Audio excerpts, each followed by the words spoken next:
Hi there, and welcome to another Coffee and Connect chat.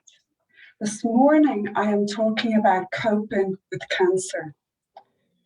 The global prevalence of cancer is absolutely undeniable, and the statistics are staggering. Every 3 minutes in Ireland, somebody is diagnosed with cancer, and every hour, somebody passes away. It's the biggest killer in Ireland. Globally, there's no hiding from this. And we have all been touched in some way by cancer. However, 4 in 10 cancers can be prevented and the risk lowered through screening, early intervention, changing and relooking and being mindful of our habits, our lifestyle. And there's many or much information online about how you can be supported and change your lifestyle in that way. And there is no doubt that this is the most stressful, challenging, and upsetting thing anybody will face in their life. And for that reason, I am so grateful this morning to be joined by Cristiana Blasutta from Italy. And she is a wife, a mum, and an international health and life coach. And she has walked this journey. And I believe that by sharing our stories and our challenges, we connect to, we support and give hope to others who may be walking that similar journey. And so, Cristiana, I am very grateful that you, and I appreciate how difficult it can be to share such an intimate and personal story. But I do know that you are passionate about helping and supporting other people. And for that reason, I'm very grateful, as are our listeners, that you're here today to share with us how this affected you, how you coped, all about your story, what was effective and what you would do differently now, and a bit about your work. Thank you, Sue. I'm really happy to be here. And as you said, I'm very passionate about this because I think that we don't talk enough about this topic. It's the big C, the word that scares everyone, right? But I've been through that not just once, and I saw people that I loved, right? And today we're talking about my husband's journey. And it was something that happened 10 years ago when I had my son was 1.5, and my husband got surgery to remove his tumor, and then he had to go through chemotherapy. And he had the surgery on a Tuesday. It was Thanksgiving. We were living in the US there. And we were supposed to go to the mountain with some friends. Instead, he had surgery. And then the same week on Friday, I found out that I was pregnant with our second son. So it was really a roller coaster. And but we are here now. We went through that experience, and we are stronger because we did that. So I'm happy to talk about it. And for me, it was an experience that helped me see that I was stronger than I thought. And then my husband was stronger than he thought as well.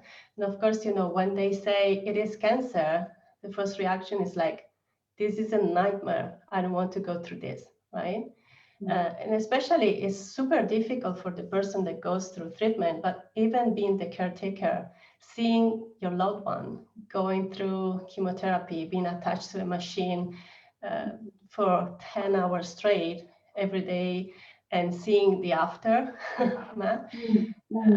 is very difficult, right?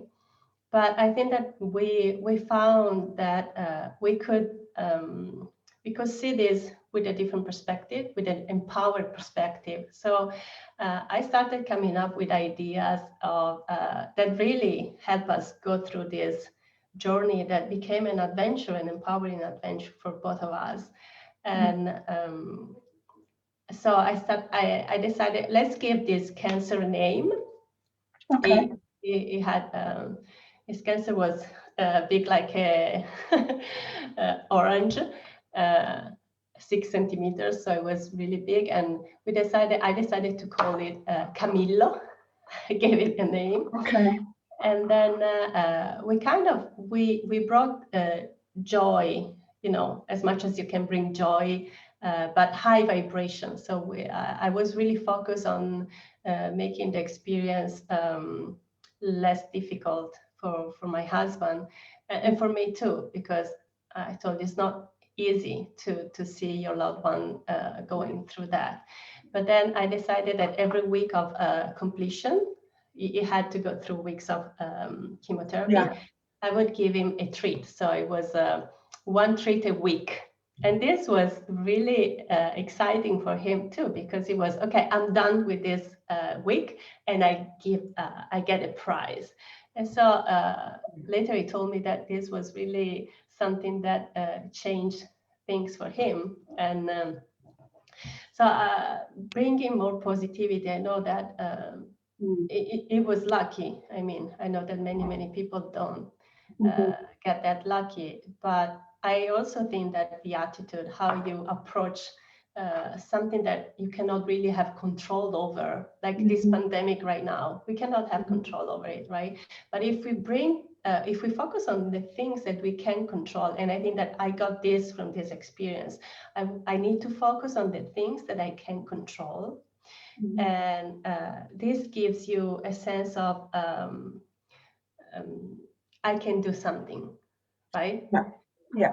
Instead of being in this catastrophic event that is really bringing your life to a different level that you don't know where it will end up, at least focusing on small things, small goals. It really gave us the opportunity to just stay in the moment and don't be in our mind. I mean, of course, the first days when we found out what was happening, I cannot hide it. I cried like crazy. Sure. I was really panicking because I didn't want my husband to die, of course, right? But then, I don't know, as soon as they told him, this is it, we're going to do the chemo, I just decided to just compartmentalize and say, okay, what are the things that we can control? And I think that that's the reason why we were able to just go through it and overcome it, taking it day by day. And also, of course, relying on people. We had beautiful friends that brought us dinner and meals, and we had my mother-in-law came from Italy. We were living in the US, so my mother-in-law came from for a month to stay with my son while we were at the hospital. And then when she left, the same day, my mom came for a month, right? So it was really a support. Was really important. So yeah. So that support structure, and I guess for people who also, like through this pandemic, if people can't have all their family there, knowing that there are online also support networks, and that it may be hard to reach out, but just the support is invaluable, as you said, and having somebody just to talk to. And sometimes having somebody who isn't related can also be more cathartic, because you don't feel like you're dumping all of your emotions, which you aren't anyway, but one could feel like that talking maybe to a stranger could be very helpful. And having that support structure, there's nothing stopping anybody from dropping a dinner at the door. They can even do that for me here. And so what do you find, what did you find was most effective in your coping strategies? I know you have a very positive mindset, and you got a grip early in saying, okay, what can we control? What's out of our control? You know, we're going through this anyway. Let's try and make it as stress-free as possible and inject some good and positivity into it, which I know can be hard to do, but we know through our work that your mindset plays a huge role in how you feel. If you're going through something anyway, shift and focus on what you can do and making that as positive as you can. has a huge effect on our well-being, as we know. You don't want to add to the stress, and I know that's difficult, but it's not going to benefit you. And so then so thankfully you all came through that. Yes. And as you said, it changed your life and your husband's life. Yes. Would you like to tell me a bit more about that? Yeah. So for me, I think that I was the one that changed before my husband, because I think it was a couple of months after all the treatments, and after he went back to work. I think that he went back to work too soon, and then he started thinking that, okay, I overcome this, I will go back to my previous life. Okay. And it took him a little bit. So he went back to work, and after a few months, he was stressed again, right? So he understood that, okay, there is something that I need to change here. And then he did. He quit his corporate job. He went to do something else. And now he's a business owner, so he has his own things. He's very relaxed, and it's different. There's no the competition of the corporate world, right? And he understood that he wants to do different things in his life. For me, I think it was a couple of months after he went through all the treatment that I was introduced to life coaching by a friend. I didn't know what life coaching was because I'm Italian. I moved there and I lived there for 12 years, but still I didn't know that there was this magic tool around, right? And so I was introduced to it by a friend, and this is it. I want to do this, right? And so I got my certification, and then I got my health certification too. So I studied for 1.5 years. Mm-hmm. And when you study to become a coach, you work on yourself first, right? So you start seeing what are your needs, what are your values, what's not in balance in your life, and what are the tools that you can use to bring back this balance and joy. And I always thought that our natural state is joy. So the highest vibration is joy. So when you're feeling good, it means that every area in your life are going and they are aligned with your true self, with your values and with your needs. And so I started making a few changes there. And I think that the fact that I started doing this, then my husband, for us, osmosis took a few things out of it. And so I found my dream job, because through this, not only I was able to heal and to grow myself, but now I have a really big tool to help other people, to really show different perspective, to give them more tools to put in their toolbox. And you know that you started doing this too, and you used mindfulness. There are wonderful tools that we can use in our daily life, and they don't require a lot of things.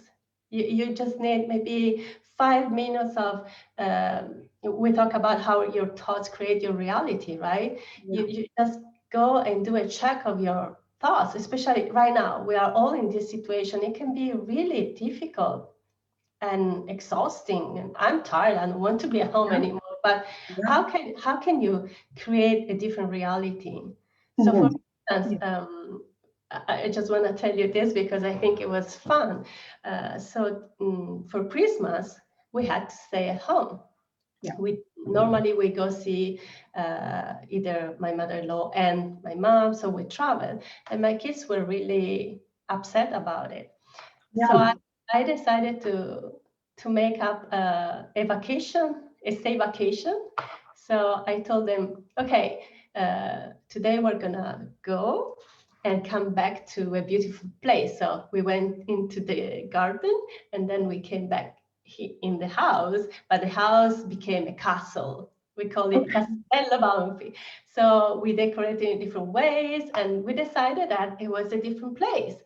And for the kids, you really work beautifully. They said that they had the best Christmas. So you just need a little bit to change knowing your that reality. Change your thoughts, change your reality. That that you have that power that's within you. I'm just going to go onto my Facebook page and see if anybody has any questions as well while I'm here. And is there anything then that you would have done differently now having the tools that you have? Yes. Like you said, changing your thoughts. For people out there who are maybe today is the day they have got this diagnosis, or their family is affected, with the professional training that you have now had, plus the experience, what would you say to somebody today? What I would do differently, what I would suggest to people that are going through this experience is to ask for help. So go to, if not family, I mean, there are coaches that do this job too, right? They are helping people going through this difficult time, because it's very important. It's very important to talk out loud and express their feelings. And for me, I think that I was supported a lot in the beginning, but then after the treatments, when everything went back to normal, I needed more support, and I didn't ask for that. And I think I needed to go through and talk through all my emotions, because I was so trying to be optimistic and let's do this. But you have to. I'm talking about the caregiver, but also the person that is going through this. You have to talk to someone that maybe really is not involved in this and can give you a different perspective, right? Because it's something that you have to heal not only physically, but there is the spiritual and the mind part that you have to take care of too. You have to address it, right? Yeah, because and journaling can help. Writing, if you're not ready to express, maybe writing down. Yes. Because the more we hold these things in, it has that toxic effect on us, and it's like, you need to release it because it's not healthy. Yes, and something that I also suggest, because it has an important role in our life, is start eating healthy too, and do maybe once a year, then do some really deep detox, because when you go through chemotherapy, they put, of course, they save your life, but then they put a lot of bad stuff in your body. So go through that detox, and also with the detox, you get rid of the emotion that are trapped in your cells. So sleeping well, hydrate your body, and eat well are things that, and again, if you don't know how to do that, there are professionals that can help you. Yeah. So keeping yourself in is, and for somebody who isn't actually in that position, maintaining our health and our wellness mentally, physically, and emotionally is the best that we can do. So that when we do face adversity and challenges, we're in a strong, stable state as much as we can be to cope with what comes our way. Yes, and our immune system is stronger too. Yes. Yeah. So, well, thank you. Is there anything else, Cristiana? How can people get hold of you if they wanted to just look into maybe life coaching as something for them, or how you could support them? Let us know how we can find you.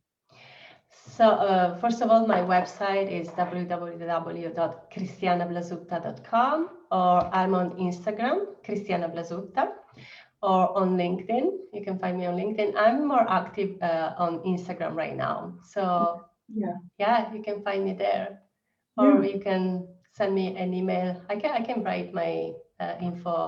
I'll put your details in the comments when I share the video. Yeah. And I have I can offer something that I started doing. I have a Get Unstuck in 30 Minutes free call for people that right now maybe they need something to a different perspective to see where they are stuck and how they can get unstuck. So I can offer that with pleasure. Yes. Yeah, and I think that's very important, is that often people just don't feel right, and they feel, as you said, stuck, but they just don't know how to change it or what to do. And that's where you could support them, just getting clarity around that. Yeah. Yes. Well, thank you very much, Cristiana, for joining me this morning. And I am sure you've helped and supported so many people through sharing your story. I hope so. It's very important. Thank you so much for this opportunity.